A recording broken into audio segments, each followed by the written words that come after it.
ایمان کا اندازہ، ایمان کا درجہ پنجم۔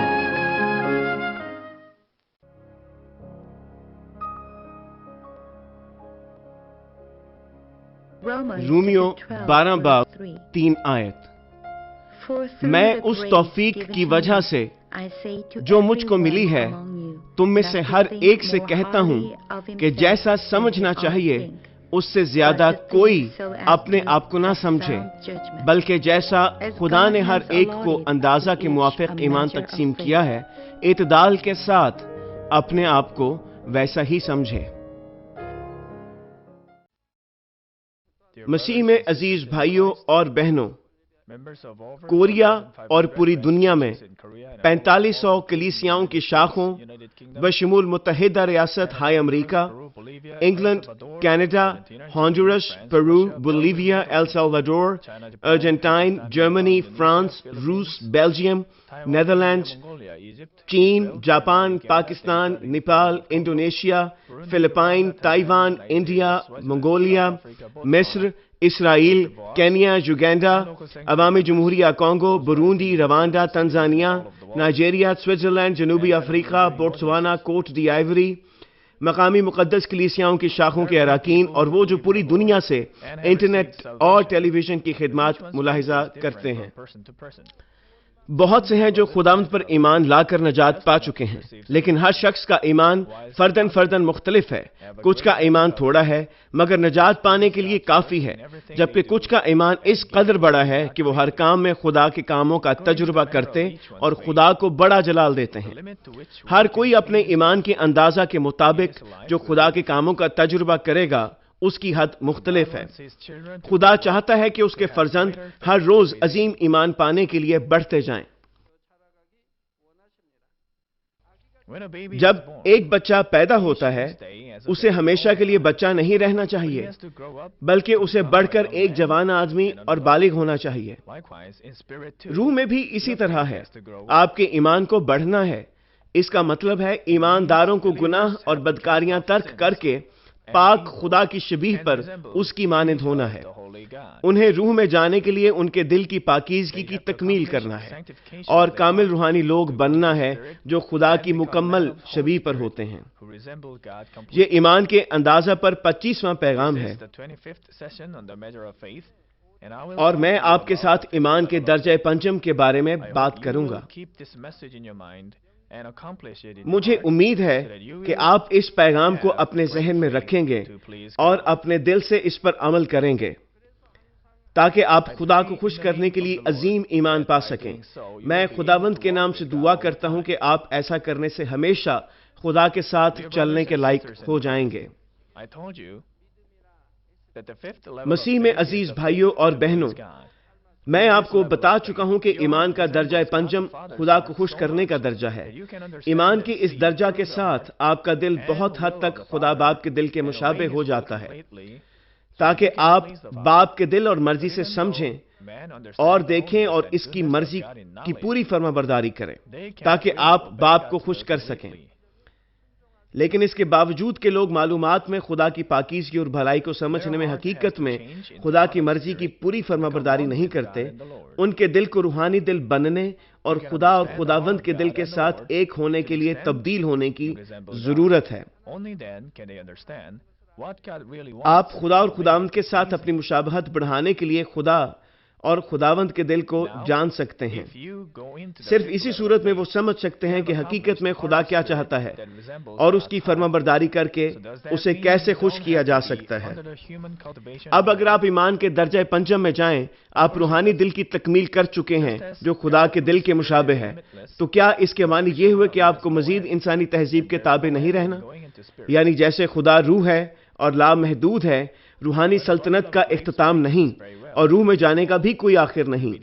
جب اس دنیا میں انگور کا گچھا اچھی طرح پک جاتا ہے تو اس کا آخر ہو جاتا ہے، لیکن روحانی پھل لامحدود بڑھ سکتے ہیں اور وہ زیادہ سے زیادہ گنجان ہونے کے لیے بڑھ سکتے ہیں۔ مثال کے طور پر،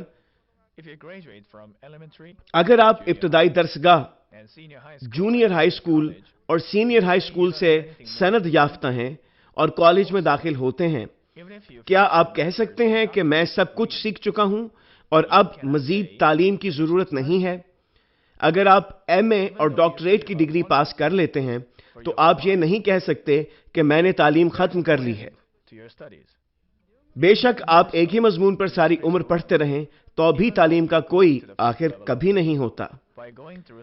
روحانی سلطنت میں اس سے بھی زیادہ ہے۔ بے شک آپ بہت سی آزمائشوں میں سے گزر کر درجہ اول سے درجہ چہارم تک جائیں، ہم یہ کہہ کر ایمان کا اندازہ لگا سکتے ہیں کہ آپ نے درجہ دوئم پر 50%، درجہ سوئم پر 80% ایمان مکمل کر لیا ہے۔ لیکن ایک بار آپ ایمان کے درجہ پنجم میں چلے جائیں تو شرح فیصد نہیں بتا سکتے کہ آپ نے کتنی تکمیل کر لی ہے۔ اسی طرح جیسے خدا روح ہے اور اس کا آخر نہیں ہے، جب آپ روح کی گہری اور گہری ترین سطح کی جانب چلتے جائیں گے تو وہاں ناقابل اندازہ گہرائی ہوتی چلی جائے گی۔ لیکن صرف وضاحت میں آسانی کرنے کے لیے ہم کہہ سکتے ہیں کہ وہ جنہوں نے ایمان کے عظیم درجات پائے ان کو بائبل مقدس میں ایمانداروں کے باپ یعنی بزرگ کہا گیا ہے، اس لیے کہ وہ ایمان کے بلند ترین درجہ پنجم تک پہنچے تھے۔ یہ بزرگان ایمان مثلاً ایلیا، موسیٰ اور ابراہیم کے متعلق کہا گیا ہے، جو پوری طرح خدا کی شبیہ کی مانند ہو گئے تھے۔ انہوں نے خدا کو خوش کیا اور اس کے ساتھ صاف شفاف رابطے استوار رکھے۔ حتیٰ کہ ایمان کے درجہ پنجم تک پہنچنے کے بعد ایمان کے بلند ترین درجہ پر پہنچنے تک خدا خود رہنمائی کرتا ہے اور روحانی علم سے آپ کو بھرتا ہے۔ یہ روح کا علم ایک بھید ہے جسے زمین کے لوگ سمجھ یا محسوس نہیں کر سکتے۔ بے شک وہ سن بھی لیں، یہ خدا کی گہری باتوں کے متعلق ہے جو ہم اس وقت سیکھیں گے جب نئے یروشلم میں جائیں گے۔ جب آپ ایمان کے درجہ پنجم میں داخل ہوتے ہیں تو بے شک آپ کا بدن اس نفسانی دنیا میں ہو، آپ روح میں روح کی سلطنت کے ہو جائیں گے۔ اس لیے آپ وہ روحانی باتیں سیکھنا شروع کر سکتے ہیں جو ہم آسمان کی بادشاہت میں داخل ہونے کے بعد سیکھیں گے۔ جب ہم روح کے اس بھید کا علم پا لیتے ہیں تو خدا کو اور زیادہ وضاحت سے سمجھ جاتے ہیں اور اپنے دل کو اور زیادہ تبدیل کر کے خدا باپ کے دل کے مشابہ بنا لیتے ہیں۔ ہم درجہ پنجم کی بلند ترین سطح کو حاصل کر سکتے ہیں۔ مسیح میں عزیز بھائیوں اور بہنوں، اگر آپ درجہ پنجم کے ایمان کی بلند ترین چوٹی حاصل کر لیں تو آپ کی تمام خصوصیات اور فطرت ہر لحاظ سے تبدیل ہو جائے گی۔ جب آپ ایمان کے درجہ چہارم پر تھے، میں نے آپ کو بتایا تھا، آپ اپنی یادداشت میں جسمانی نشانات جیسی کوئی چیز رکھتے ہیں، یعنی اس کو بدکاری نہیں کہا جا سکتا، بلکہ جو آپ نے والدین سے وراثت میں پایا اور جو کچھ بڑے ہونے کے دوران کیا جا سکتا ہے۔ ہو سکتا ہے آپ نے کچھ خامیاں پائی ہوں، لیکن اگر آپ ایمان کے درجہ پنجم کی بلند ترین سطح پر چلے جاتے ہیں، بے شک جسمانی نشانات غائب ہو جائیں گے اور آپ صرف سچائی سے بھر جائیں گے۔ لیکن اس کا یہ مطلب نہیں کہ آپ کا کردار، شخصیت اور خصلتیں سب ایک جیسی ہو جائیں گی۔ آپ اب بھی انوکھے کردار پائیں گے، لیکن جسمانی نشانات بھی جو آپ کی کمزوریوں کے طور پر استعمال ہوئے وہ خوبیوں میں بدل جائیں گے۔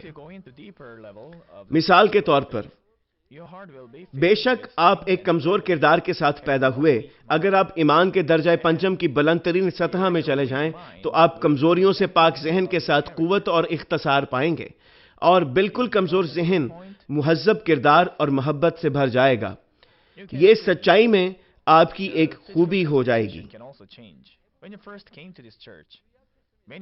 آپ دیکھ سکتے ہیں کہ آپ کی جسمانی ساخت بھی تبدیل ہو سکتی ہے۔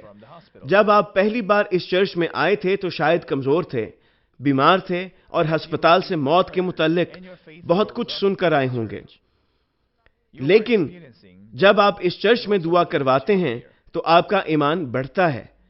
آپ تجربہ کر رہے ہیں کہ آپ کافی صحت مند ہو رہے ہیں۔ اگر آپ کا ایمان خادم بننے کے لیے بڑھ رہا ہے تو آپ روحانی اور جسمانی طور پر صحت مند ہیں۔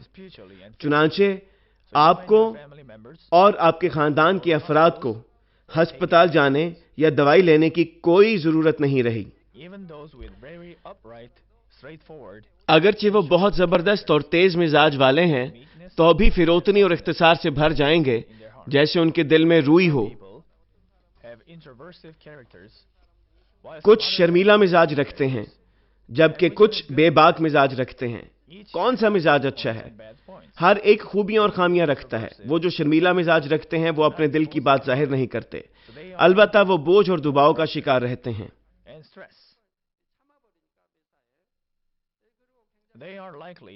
وہ شرمیلے سے ہوتے ہیں، بعض اوقات جو کہنا چاہتے ہیں وہ بھی نہیں کہہ پاتے۔ مثال کے طور پر اگر انہوں نے اسکول میں ٹیچر سے کوئی سوال پوچھنا ہو تو بھی اعتماد سے نہیں کہہ پاتے۔ بے شک وہ بے باک لوگوں کے ساتھ رہیں لیکن خود ویسے ہی رہتے ہیں۔ وہ شاید خود پر قابو پانے کے قابل نہیں ہوتے، وہ صرف اتنی بات کرتے ہیں جتنی کرنا چاہتے ہوں۔ تو پھر کون سا مزاج اچھا ہے؟ شرمیلا یا بے باک؟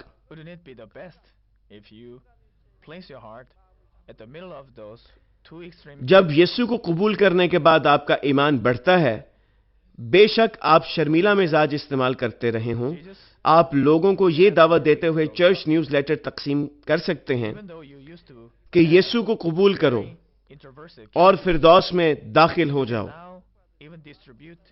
جب آپ کا مزاج شرمیلا پن اور بے باکی کے درمیانی نقطہ پر آئے گا، آپ جرت کے ساتھ منادی کرنے کے لائق بھی ہو جائیں گے۔ تب سراسر تیز مزاج سچائی میں بالکل صاف دل بن جاتا ہے جو خالص خوشبو پھیلاتا ہے۔ نئی یروشلم میں اس قسم کے لوگ جمع ہوں گے جو اپنے شخصی مزاج رکھیں گے لیکن مکمل طور پر خداوند کی شبیہ کی مانند ہوں گے۔ جب آپ نئی یروشلم میں جائیں گے وہاں کی ہر چیز کس قدر خوبصورت ہوگی۔ یہ وہ جگہ ہے جہاں شریف، فیاض اور خوبصورت گفتگو والے لوگ ہوں گے۔ اس لیے نئی یروشلم کے گھر وہاں کے مکینوں کے دل کے مطابق خوشبو اڑائیں گے۔ بے شک وہاں دروازہ پر نام کی تختی نہیں لگی ہوگی، صرف روحانی نور کو دیکھنے اور محسوس کرنے اور باہر آتی ہوئی خوشبو سے ہم کہہ سکتے ہیں کہ یہ گھر فلاں شخص کا ہے، کیونکہ نئی یروشلم میں داخل ہونے والے زیادہ لوگ نہیں ہیں۔ ہم مہک سونگھ کر دیکھ سکتے ہیں کہ یہاں کون مکین ہے۔ اس دنیا میں بھی اگر آپ کسی خاص فلمی اداکار یا گلوکار کو پسند کرتے ہیں تو آپ صرف آواز سن کر بتا سکتے ہیں کہ یہ فلاں شخص گا رہا ہے، اگرچہ آپ اس کا چہرہ نہ دیکھ پائیں۔ خاندان میں بھی آپ صرف مہک سے پہچان سکتے ہیں کہ یہ آپ کی ماں یا باپ ہے، کیونکہ آپ ہمیشہ اکٹھے رہتے ہیں۔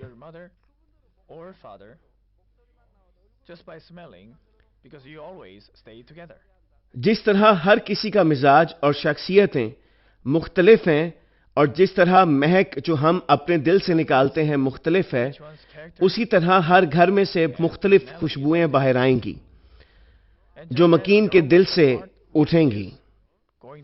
مسیح میں عزیز بھائیوں اور بہنوں، وہ جو خدا باپ اور خداوند کے مشابہ ہیں، صرف روحانی علم جو انسانی سوچ سے پرے ہے، صرف اسے ہی نہیں سمجھیں گے بلکہ وہ حیران کن روحانی چیزوں کا تجربہ بھی کریں گے جو انسانی حدود سے باہر ہیں۔ بائبل مقدس میں اس طرح کے بہت سے کام ہیں۔ لوگوں نے موسموں کو بدل دیا جیسے بارش اور اولے، انہوں نے سورج اور چاند کی حرکت کو بھی روک دیا، بعض نے مردے زندہ کر دیے، بیماروں اور معذوروں کو شفا دے دی۔ وہ چیزیں جو بالکل انسانوں کے لیے ناممکن ہیں، یہ ثابت کرنے کے لیے ظاہر کی جا سکتی ہیں کہ ہم خدا کی شبیہ کی مانند ہیں اور ہم نے اس کی قوت حاصل کی ہے۔ سب سے زیادہ حیران کن بات کسی آدمی کا موت کو دیکھے بغیر آسمان پر اٹھایا جانا ہے۔ اگر آپ بائبل مقدس کے بارے سوچیں، آپ اس کے متعلق بہت سی چیزیں یاد کر سکتے ہیں۔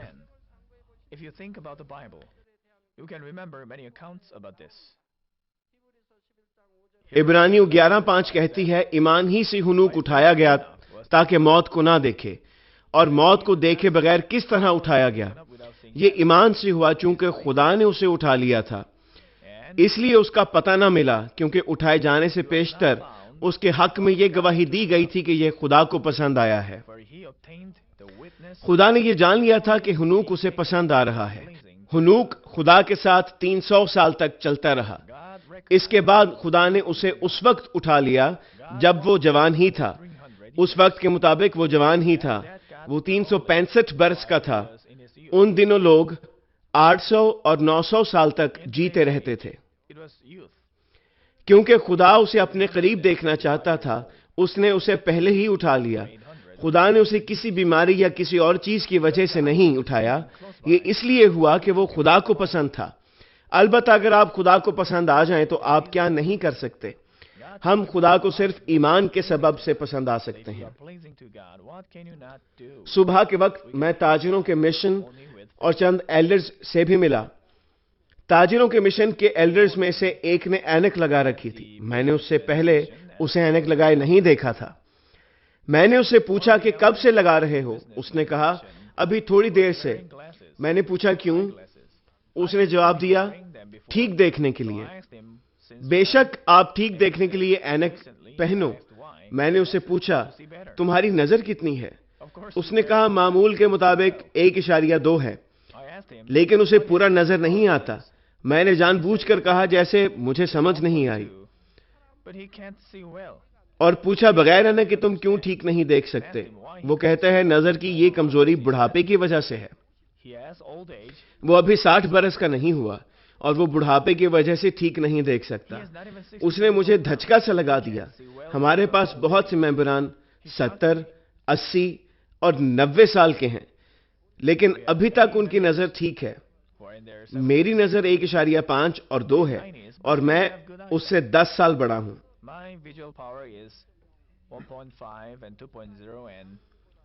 مجھے اس کی درست عمر نہیں معلوم۔ ایلڈر صاحب آپ کی عمر کتنی ہے؟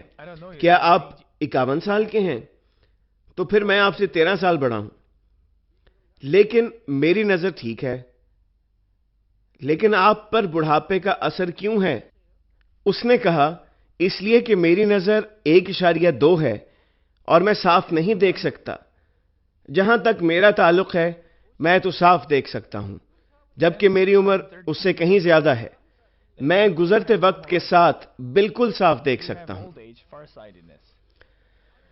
موسیٰ نے 120 سال کی عمر میں وفات پائی، اور بائبل مقدس کیا کہتی ہے؟ اس کی آنکھیں کمزور نہیں ہوئی تھیں۔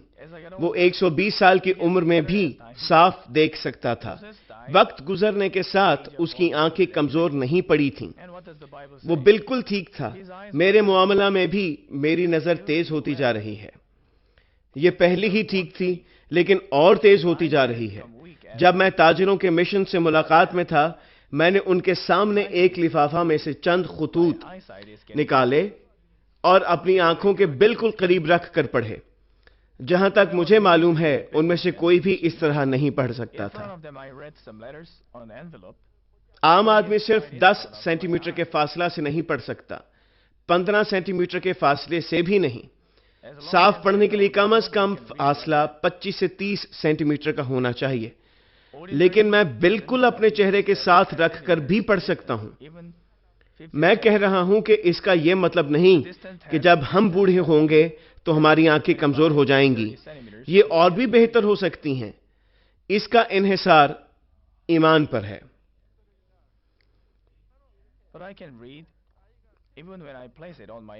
اگر آپ سچا ایمان رکھتے ہیں اور خدا قادر مطلق پر ایمان کے ساتھ اعتقاد رکھتے اور اس درجہ پر ہیں جہاں خدا پسند کرتا ہے، اور بری چیزیں ہوں تو اچھی ہو جائیں گی اور کمزور ہوں تو مضبوط ہو جائیں گی۔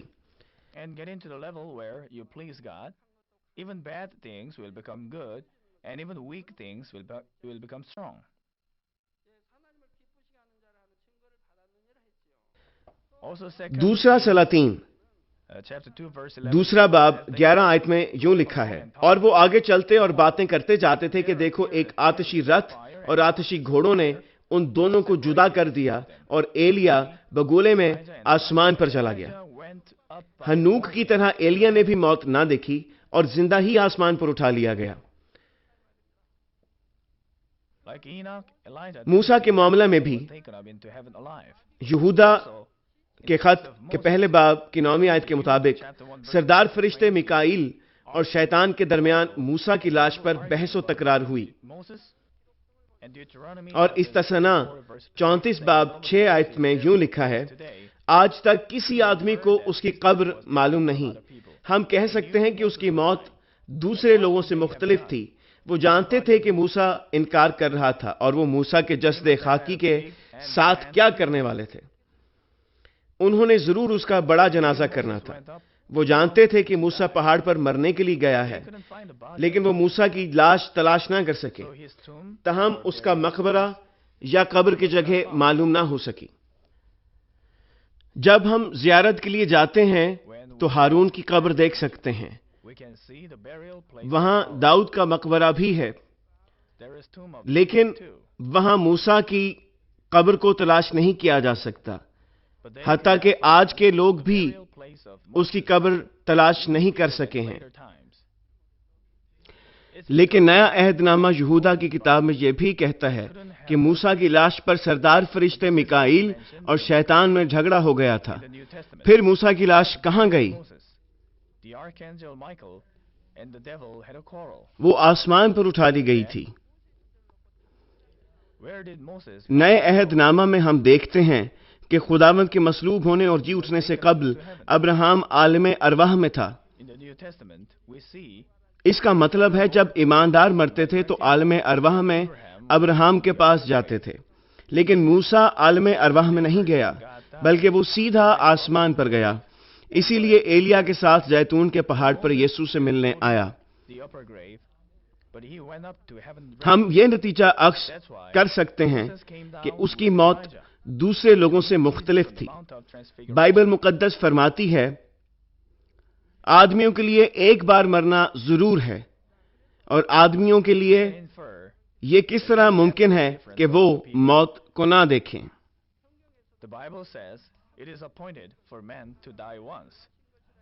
یہ اس وقت ہوتا ہے جب آپ ایمان کے درجہ پنجم پر خدا کے ساتھ ایک ہو جاتے ہیں۔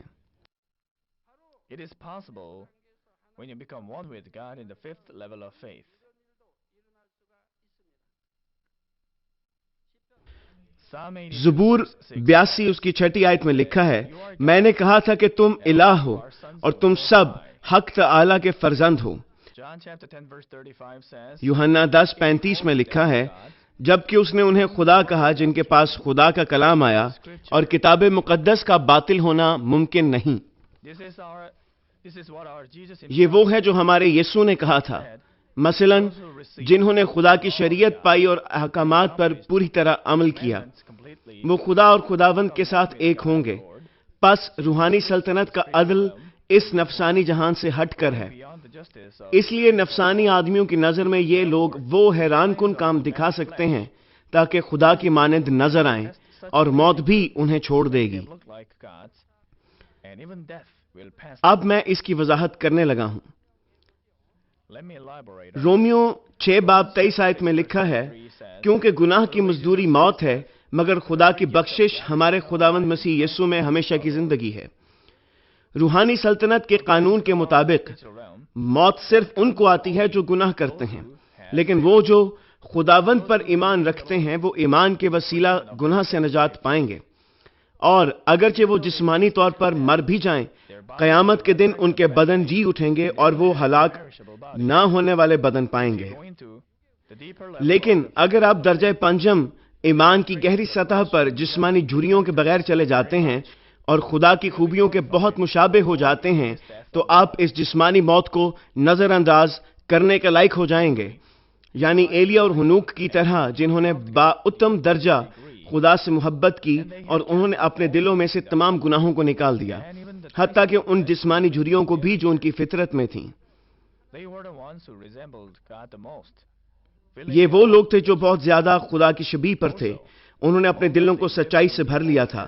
بے شک وہ بھی پرانے عہد نامہ کے وقت میں تھے، کیونکہ انہوں نے خدا کے ساتھ گہرا رابطہ رکھا تھا اور یسوع مسیح پر نظر رکھی تھی جو آنے والا تھا، یہاں تک کہ ان کے ماضی کے گناہ اور موروثی گناہ بھی معاف ہو گئے۔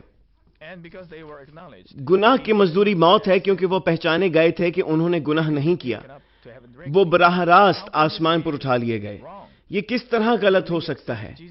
اگر ہم یسوع مسیح کو بطور اپنا نجات دہندہ قبول کریں، ہمیں باپ کی گمشدہ شبیہ کو پورا کرنا ہے۔ کچھ گناہ موروثی ہیں جو ہم اپنے جد امجد سے لیتے ہیں، اور کچھ ایسے ہیں جو ہم خود دنیاوی چیزوں کو دیکھنے، سننے اور سیکھنے کے بعد کرتے ہیں۔ لیکن یسوع مسیح کو قبول کرنے کے بعد ہمیں بدی کی ہر قسم کو ایک ایک کر کے ترک کرنا ہے۔ اگر ہم ہر قسم کی بدی کو ترک کر دیں، ہم حقیقت میں وہ شریف شخص بن جائیں گے جن میں گناہ نہیں ہوتا۔ ہم خدا کے کلام کے مطابق زندگی کے نور میں رہیں گے، اور پھر اگر ہم موروثی گناہ بھری فطرت پر قابو پا لیں تو خدا کی نظر میں کس قدر پسندیدہ ہوں گے۔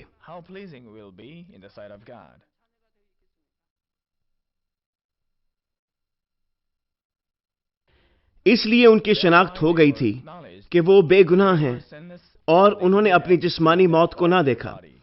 بے شک اس کا مطلب یہ نہیں کہ کوئی بھی جو درجہ پنجم ایمان کے اعلیٰ درجہ پر ہے موت کو نہ دیکھے گا اور آسمان پر اٹھا لیا جائے گا، اگرچہ کوئی پوری طرح اہل ہو، کیونکہ وہ اس زمین پر انسانی طریقہ پیدائش کے تحت پیدا ہوا ہے۔ خدا نے بہت سے لوگوں کو اس زمین کے اصول کے مطابق موت دکھائی ہے۔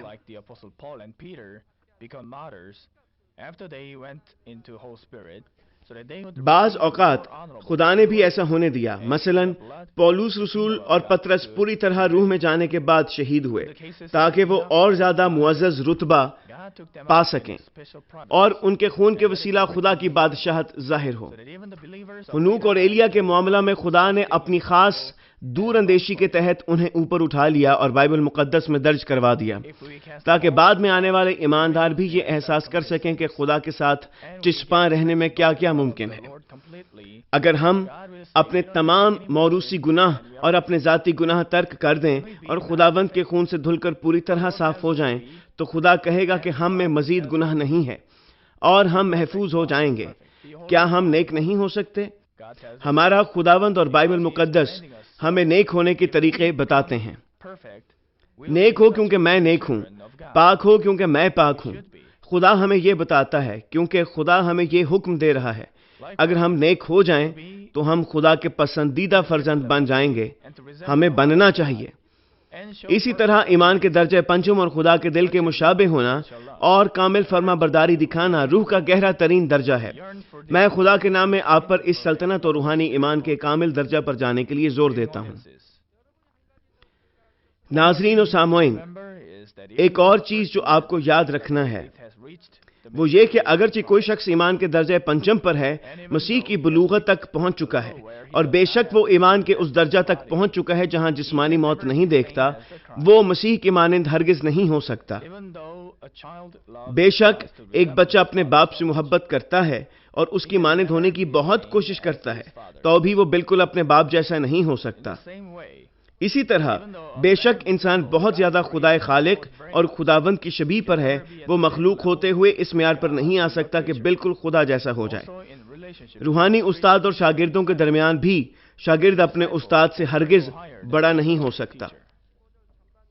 متی 10 باب 24 اور 25 آیت میں یوں لکھا ہے، شاگرد اپنے استاد سے بڑا نہیں ہوتا اور نہ نوکر اپنے مالک سے۔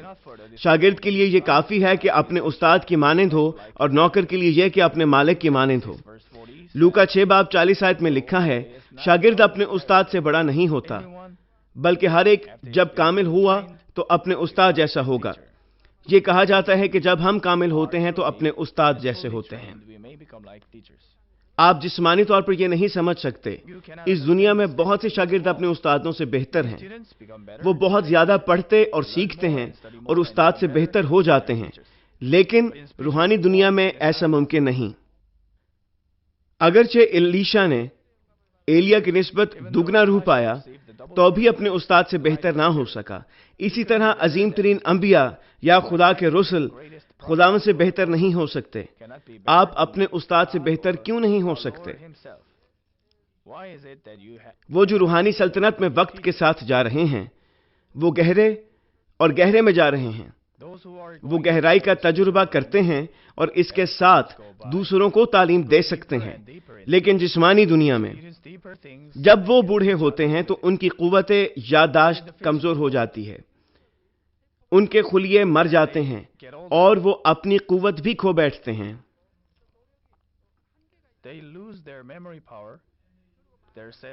لہذا ان کے مطالعہ اور تحقیق کی ایک حد ہے۔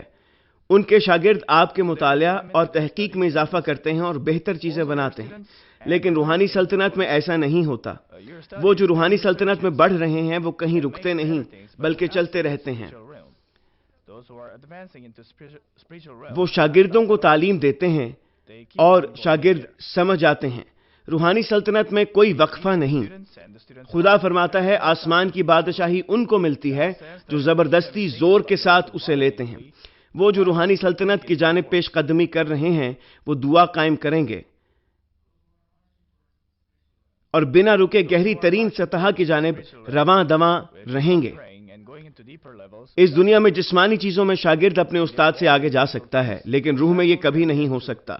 روحانی سلطنت ناقابل اختتام اور اس قدر گہری ہے کہ جسمانی آدمی اسے کبھی نہیں سمجھ سکتے۔ بے شک یشوع نے سورج اور چاند کو حرکت کرنے سے روک دیا تو بھی وہ موسیٰ سے بڑا نہیں تھا۔ سمندر کی طرح اگر آپ سمندر کی گہرائی میں جائیں تو آپ حیران کن اور خوبصورت جہان دیکھ سکتے ہیں، لیکن اگر آپ کنارے پر سے ہی سمندر کا نظارہ کریں تو آپ صرف نیلے پانی کی لہروں کو بل کھاتا ہوا دیکھیں گے۔ جب تک آپ خود روحانی سلطنت میں جا کر اسے نہ سمجھیں، آپ نہ تو اس کی وضاحت کر سکتے ہیں اور نہ ہی تعلیم دے سکتے ہیں۔ بے شک جو آپ نے بطور علم سنا اور سیکھا ہے اس کی تعلیم دیں۔ آخرکار آپ اس کے متعلق بات کریں گے جس کی آپ کو سمجھ نہیں آئی۔ چنانچہ یہ بالکل ایسے ہے جیسے ایک اندھا دوسرے اندھے کو راستہ دکھائے۔ اس لیے کیونکہ اگر مسیح میں تمہارے استاد 10,000 بھی ہوتے تو بھی تمہارے باپ بہت سے نہیں، اس لیے کہ میں ہی انجیل کے وسیلہ سے مسیح یسوع میں تمہارا باپ بنا۔ یہ علم کے ساتھ تعلیم دینے والے استاد اور باپ جو روح میں رہنمائی کرتا اور زندگی دیتا ہے کے درمیان واضح امتیاز کرتی ہے۔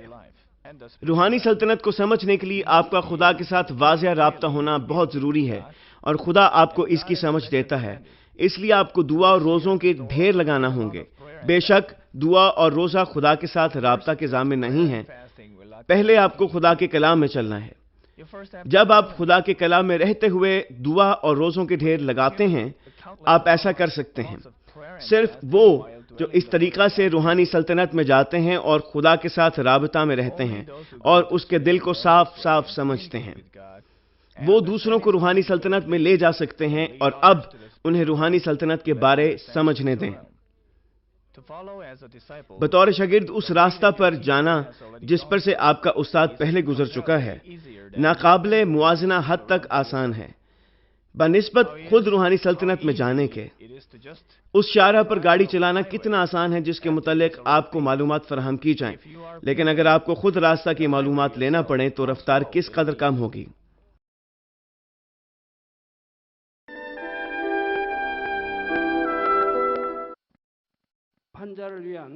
بیماروں کے لیے دعا۔ میں ان سب لوگوں کے لیے دعا کروں گا جو بیمار ہیں۔ آپ اپنے بدن کے اس حصہ پر اپنا ہاتھ رکھ لیں جہاں پر بیماری ہے اور اس دعا سے استفادہ کیجیے۔ اگر آپ بیمار نہیں ہیں لیکن اپنی دلی مرادیں پانا چاہتے ہیں تو اپنا ہاتھ اپنے سینے پر رکھ لیجیے۔ خدا کا زندہ کلام وقت اور فاصلے کی قیود سے آزاد ہے اور آپ کے ایمان کے مطابق آپ کے لیے کام کرے گا۔ آپ جہاں کہیں بھی ہوں، اگر ایمان کے ساتھ اس دعا کو قبول کریں گے تو آپ خدا کی قدرت کے حیران کن کام دیکھیں گے۔ ہاللویہ!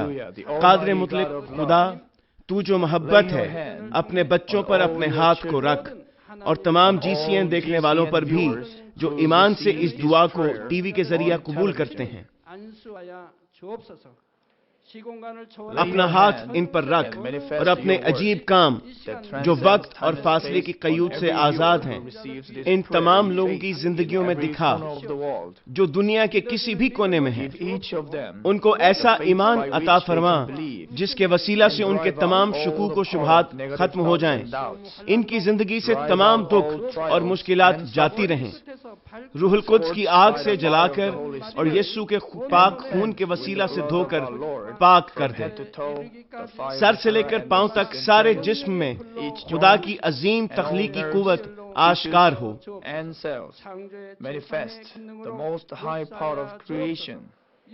میں خداوند یسوع مسیح کے نام سے دشمن ابلیس اور شیطان، تمام بیماریوں، جراثیموں اور کمزوریوں کو حکم دیتا ہوں کہ ان بدنوں سے الگ ہو جائیں۔ تمام چھوت کی بیماریاں جاتی رہیں، ہر وہ بیماری جو لا علاج ہے اور نئی دریافت شدہ بیماریاں روح القدس کی آگ سے جل کر بھسم ہو جائیں۔ آپ بیماری سے پاک ہو کر زور پائیں۔ معدے کا کینسر، پھیپھڑوں کا کینسر، رحم کا کینسر، جلد کا کینسر، آنتوں کا کینسر، ایڈز، لیوکیمیا، ذہنی امراض، دل کا عارضہ، پھیپھڑوں کی بیماریاں، ہر قسم کے زنانہ امراض، بلند فشار خون، شوگر، جلدی امراض، ہر قسم کی سوجن جاتی رہیں۔ پولیو، فالج، جوڑوں کا درد اور کمر کا درد یسوع مسیح کے نام میں ختم ہو جائیں۔ ہر قسم کا سر درد اور حادثات کے نتیجے میں پیدا ہونے والی ہر جسمانی تکلیف یسوع کے نام میں جاتی رہے۔ بیماری کی وجہ سے تھکان، نزلہ، زکام اور گلر جیسی بیماریاں روح القدس کی آگ سے جل کر بھسم ہو جائیں۔ مرگی، ذہنی معذوری، ذہنی دباؤ اور تمام ذہنی بیماریاں یسوع مسیح کے نام سے جاتی رہیں۔ ہر قسم کی تاریکی ختم ہو جائے اور ان کے دلوں میں اطمینان اور شادمانی آ جائے۔ خدا باپ تخلیق کی عظیم ترین قوت کے وسیلہ سے یہ جسم جو کمزور ہو چکے ہیں دوبارہ سے زور پائیں، فالج کے جکڑے آزاد ہو جائیں اور لنگڑے چلنا اور چھلانگے لگانا شروع کریں۔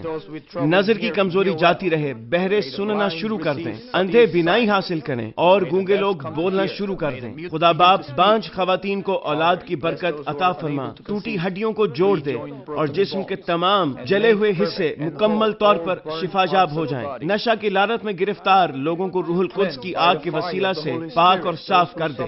جسم کے تمام مردہ خلیے زندہ ہو جائیں، تمام تاریکی جاتی رہے اور ابلیس کی قوتیں نکل جائیں۔ میں یسوع مسیح کے نام سے حکم دیتا ہوں کہ دشمن ابلیس، شیطان اور ہوا کی عملداری کا حاکم اپنا قبضہ چھوڑ دیں اور ان کے تمام قاصد بھی یسوع مسیح کے قادر نام میں نکل جائیں۔ تاریکی کی ناپاک، دھوکہ دینے والی اور گمراہ کر دینے والی قوتیں یسوع کے نام میں دور ہو جائیں۔ بے ایمانی اور نا انصافی کی بدروہیں جاتی رہیں، تمام تاریکی جاتی رہے، تیرا نور چمکے۔ خدا باپ ان کی روحوں کو بھی ان کے جسم کے ساتھ مضبوط فرما، ان کو قوت دے کہ یہ تجھ کو پکار سکیں، ان کو قوت دے کہ یہ اپنے گناہوں کو ترک کر سکیں، ان کی جانیں اس دنیا میں راحت پائیں اور ان کی زندگیاں خوشحال ہوں۔ ان کی دعاؤں کو قبول فرما اور ان کی دلی مرادوں کو پورا فرما۔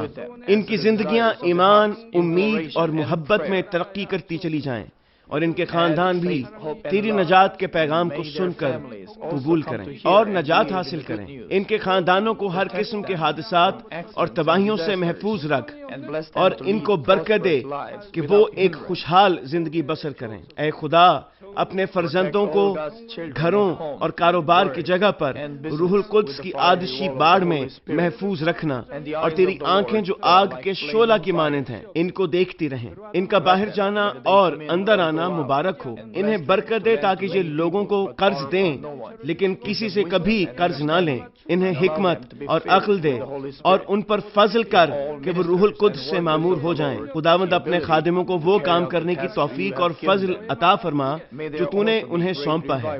ہر چرچ میں ایک انقلاب برپا کر دے۔ اپنے بچوں کی رہنمائی کر تاکہ وہ تجھے جلال دیں جو بھی کام وہ کریں۔